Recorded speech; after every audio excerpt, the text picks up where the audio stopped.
श्री शिवाय नमस्तुभ्यं।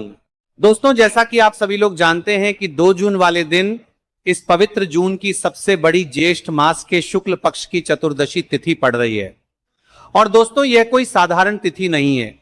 यह वह विशेष और दुर्लभ दिन माना जाता है जिसका इंतजार बहुत सारे लोग पूरे साल भर करते हैं, क्योंकि जब ज्येष्ठ मास के शुक्ल पक्ष की चतुर्दशी तिथि और मंगलवार का ऐसा शुभ संयोग बनता है तो इसका महत्व कई गुना बढ़ जाता है। और वार्का संखर मेरी माता बहनों से निवेदन है, मेरे भाइयों से निवेदन है, मेरे जीजियों से निवेदन है कि इस दिन को बिल्कुल भी साधारण मत समझना, क्योंकि कई बार जीवन में ऐसे अवसर बार बार नहीं आते। और जो व्यक्ति इस दिन श्रद्धा और विश्वास के साथ भगवान का स्मरण करता है, उसके जीवन में चल रही बड़ी से बड़ी परेशानी भी धीरे धीरे समाप्त होने लगती है। दोस्तों, पूज्य गुरुजी महाराज ने अपनी कथा में कई बार कहा है कि अगर किसी व्यक्ति के जीवन में धन की समस्या चल रही हो, घर में दुख और अशांति हो, काम बनते बनते बिगड़ जाते हो, हाथ में पैसा रुकता ना हो, या फिर मन में कोई ऐसी इच्छा हो जो वर्षों से पूरी ना हो रही हो, तो ऐसे लोगों को ज्येष्ठ मास के शुक्ल पक्ष की चतुर्दशी तिथि वाले दिन किया जाने वाला 3 लोग अवश्य करना चाहिए। दोस्तों, बहुत सारे लोग ऐसे होंगे जिन्होंने पूरे साल भर कोई विशेष उपाय ना किया हो। कई लोग ऐसे भी होंगे जिन्होंने मन में सोचा तो बहुत बार होगा कि इस बार उपाय जरूर करेंगे, लेकिन किसी ना किसी कारण से नहीं कर पाए होंगे। पर दोस्तों, भगवान हर व्यक्ति को एक ना एक अवसर जरूर देते हैं, और 2 जून का यह दिन भी कुछ ऐसा ही विशेष अवसर लेकर आया है। अगर आपने पूरे साल भर कोई उपाय ना किया हो, फिर भी इस जून की ज्येष्ठ मास के शुक्ल पक्ष की चतुर्दशी तिथि के दिन अगर आप श्रद्धा से आटे का दीपक कर लेते हो, तो दोस्तों आपको ऐसा फल मिल सकता है जिसकी आपने कभी कल्पना भी नहीं करी होगी। क्योंकि विशेष तिथि पर किया गया छोटा सा उपाय भी कई बार बड़े बड़े पूजा पाठ और अनुष्ठानों से ज्यादा फल दे जाता है। दोस्तों, देखा गया है कि बहुत सारे लोगों ने इस प्रकार के उपायों को श्रद्धा से किया और उनके जीवन में बदलाव भी आया। किसी के घर की आर्थिक परेशानी दूर हुई, किसी के घर का क्लेश समाप्त हुआ, किसी की रुकी हुई मनोकामना पूर्ण हुई। इसलिए आप लोग भी इस दिन को अपने हाथ से बिल्कुल मत जाने देना। और दोस्तों, आज हम आपको 7 काली मिर्च बहुत ही अच्छे और सरल तरीके से समझाने वाले हैं। इस वीडियो को देखने के बाद आपको कोई दूसरी वीडियो देखने की जरूरत नहीं पड़ेगी, क्योंकि हम आपको एक एक बात बिल्कुल सरल भाषा में समझाएंगे कि यह उपाय किसको करना है, कब करना है, कैसे करना है और किस भावना से करना है। दोस्तों, जून की ज्येष्ठ मास के शुक्ल पक्ष की चतुर्दशी तिथि अपने आप में बहुत विशेष मानी जाती है, और जब यह शुभ मंगलवार वाले दिन पड़ती है तो इसका महत्व और भी अधिक बढ़ जाता है। कहा जाता है कि इस दिन सच्चे मन से भगवान को याद करके किया गया छोटा सा उपाय भी बहुत जल्दी फल देता है। अगर आपके घर में किसी भी प्रकार की परेशानी चल रही हो, घर में धन नहीं टिकता हो, बार बार बीमारी आती हो, कामों में रुकावट आती हो, घर में तनाव और अशांति रहती हो, या फिर आपको खुद समझ ना आता हो कि आखिर समस्या किस कारण से चल रही है, तो दोस्तों ऐसे में 3 लोग आपके लिए बहुत लाभकारी माना जाता है। क्योंकि कई बार जीवन में कुछ ऐसे दोष और बाधाएं चल रही होती हैं जिनका कारण हमें पता भी नहीं होता, लेकिन विशेष तिथि पर श्रद्धा से किया गया उपाय धीरे धीरे उन नकारात्मक प्राधान्य की इबादत क्या रहे प्रभावों को भी कम करने लगता है। दोस्तों, इस दिन 7 काली मिर्च का महत्व और भी बढ़ जाता है, और जब कोई व्यक्ति इस उपाय को पूरे विश्वास और सच्चे मन से करता है तो भगवान उसकी प्रार्थना अवश्य सुनते हैं। इसीलिए आप लोग इस उपाय को हल्के में मत लेना। तो चलिए दोस्तों, अब आगे वीडियो में हम आपको बताते हैं कि आखिर 7 काली मिर्च को किस समय करना है, कौन कर सकता है और इसे करने की सही विधि क्या रहने वाली है। लेकिन उससे पहले अगर आप लोग हमारे चैनल पर नए हैं तो चैनल को सब्सक्राइब जरूर कर लेना, वीडियो को लाइक कर देना और कमेंट बॉक्स में श्री शिवाय नमस्तुभ्यं नमः शिवाय जरूर लिख देना। तो देखिए महाराज जी, अब हम बात कर लेते हैं 7 चावल के दाने, 5 आटे के दीपक सिर्फ आपकी साधारण मनोकामनाएं पूरी करेगा, बल्कि घर परिवार में शांति, सुख और समृद्धि का भी स्थायी साधन बनेगा।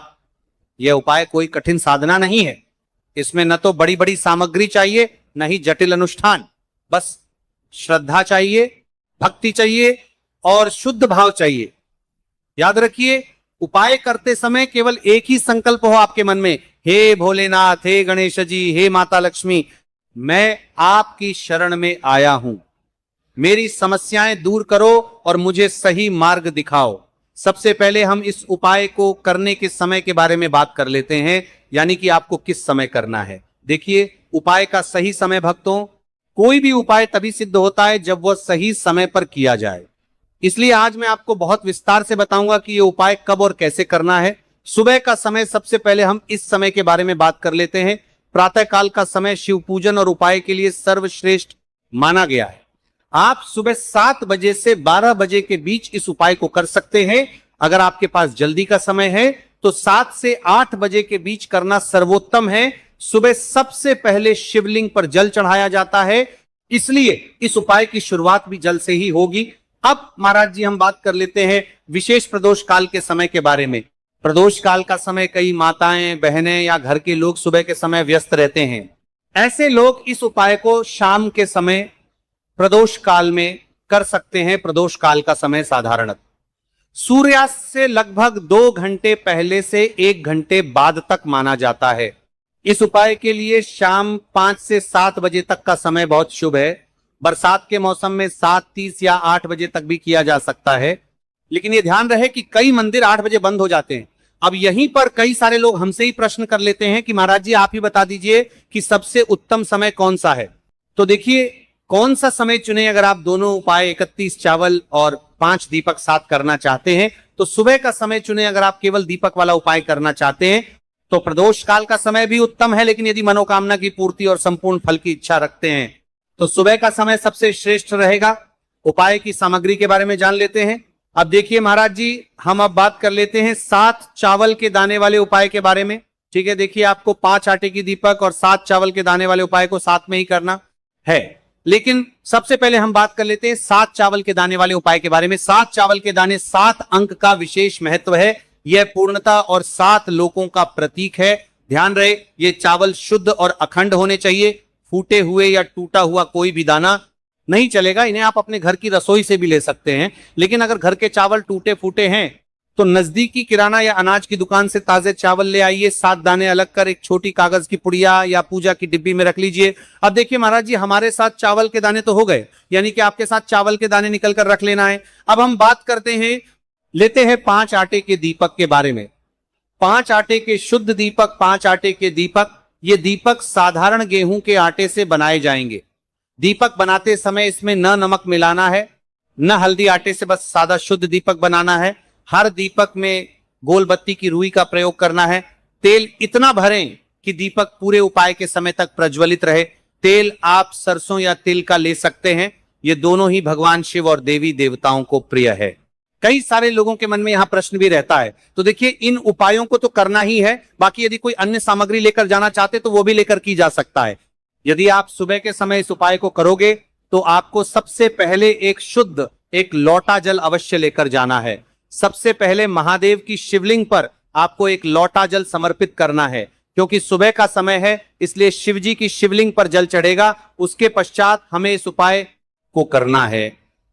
अब जैसे कि कोई अन्य सामग्री लेकर के जाना चाहता है, बेलपत्र, पुष्प, चंदन या धूप अगर आप साथ ले जाना चाहें तो और भी उत्तम, पर याद रहे ये सिर्फ अन्य सामग्री है। मुख्य सामग्री सिर्फ 7 चावल, 5 आटे के दीपक। तो अब देखिए महाराज जी, हम सबसे पहले बात कर लेते हैं 5 आटे के दीपक बनाने की विधि, यानी कि आपको क्या क्या सामग्री मिलनी है और क्या नहीं मिलनी है।